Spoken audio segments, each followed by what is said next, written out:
નમસ્કાર દર્શક મિત્રો, આપ જોઈ રહ્યા છો HK ન્યૂઝ। તો જોઈએ આજના મહત્વના સમાચારમાં। તલોદ નગરમાં ઉભરાતી ગટરોની સમસ્યાથી સ્થાનિકો પરેશાન। તલોદના કોલેજ રોડ ઉપર આવેલી નીચાનંદ પાર્ક સોસાયટીમાં ગટરના દૂષિત પાણી 4 માર્ગો પર ફરી વળ્યા છે। પરિણામે સ્થાનિક રહીશો પરેશાન થઈ રહ્યા છે।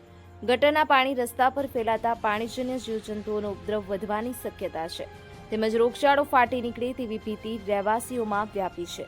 રહીશોએ તંત્રને તાત્કાલિક મરામત કરવાની માંગણી કરી છે। આ સમસ્યા છતાં તલોદ નગરપાલિકા તંત્ર સ્વચ્છ ભારત મિશનના ધજાગરા ઉડાડતું જણાય છે। સફાઈ અને સ્વચ્છતા મુદ્દે તંત્રની આંખ આડા કાન નીતિ સામે લોકોમાં ભારે નારાજગી છે। Jitubha Rathod, HK news, Talod.